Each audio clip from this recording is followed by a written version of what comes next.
Good evening, and this is the second assignment, which is the recitation in accordance with Sir Piodos, and from 128 to 131 blindfolded. So Rule 128, General Provisions. Section 1, Evidence. Evidence is the means sanctioned by these rules of ascertaining in a judicial proceeding the truth respecting a matter of fact.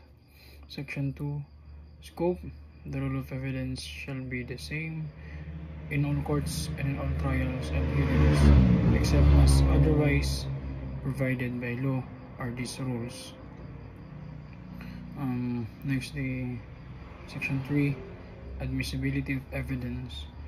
Evidence is admissible when it is relevant to the issue and is not excluded by the law of these rules. And last, the Section 4, Relevancy, Collateral matters. Evidence must have such a relation to the fact in issue as to induce belief in its existence or non-existence. Evidence on collateral matter shall not be allowed except when it tends in any reasonable degree to establish the probability or improbability of the fact in issue. Next is the Rule 129 under evidence. So Rule 129, Section 1, Judicial notice. When mandatory, a court shall take judicial notice without the introduction of evidence of the existence and territorial extent of states, their political history, forms of government, and symbols of nationality, the law of nations, the admiralty, and maritime courts of the world and their seals, the political constitution and history of the Philippines, the official acts of laws of nature, the measure of time, and the graphical division. Section 2, Judicial notice.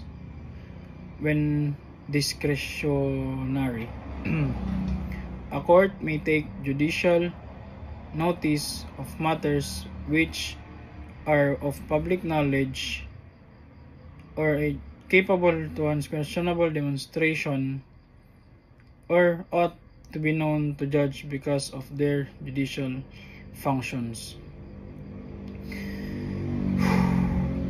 Section 3, Judicial notice when hearing necessary.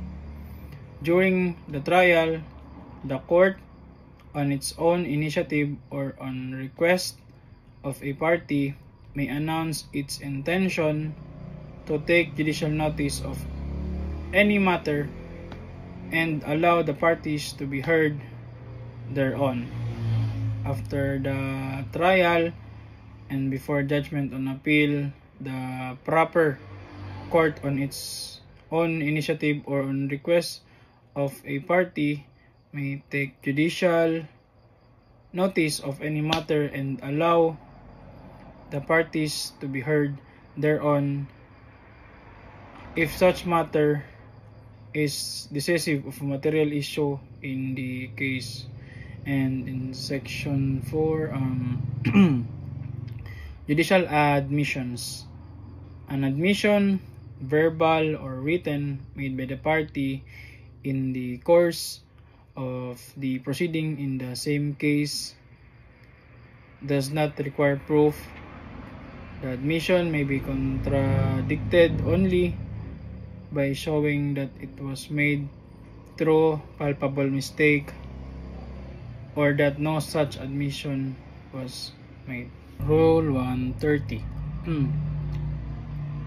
Rules of admissibility.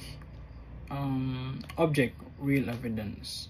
Section 1, Object as evidence. As evidence are those addressed to the senses of the court. When an object is relevant to the fact in issue, it may be exhibited to examined or viewed by the court. Documentary evidence, section 2. Documentary evidence as evidence consists of writing or any material containing letters, words, numbers, figures, symbols, or other modes of written expression offered as proof of their contents. Best evidence rule, section 3. Original document must be produced. Exceptions: when the subject of inquiry is the contents of a document, no evidence shall be admissible other than the original document itself, except in the following case. Section 4. Original document. The original document, one of contents of which are the subject of inquiry, when a document is in 2 or more copies, executed, or about the same time with identical contents, all such copies are equally regarded as original. When an entry is repeated under regular courses of business when being copied from another at or near the time of the transaction, all the entries are likewise equally regarded as originals. Next is the Rule 131. Burden of proof and presumptions. Section 1. Burden of proof is the duty of a party to present evidence on the fact and issue necessary to establish his claim or defense by the amount of evidence required by law. Section 2. Conclusive presumption. Whenever a party has by his own declaration, act, or omission intentionally and deliberately led to another to believe a particular thing true and to act upon such belief, he cannot, in any litigation arising out of such declaration, act, or omission, be permitted to falsify it. The tenant is not permitted to deny the title of his landlord at the time of commencement of the relation of landlord and tenant between them. Section 3. Disputable presumption. The following presumptions are satisfactory if uncontradicted, but may be contradicted and overcome by other evidence.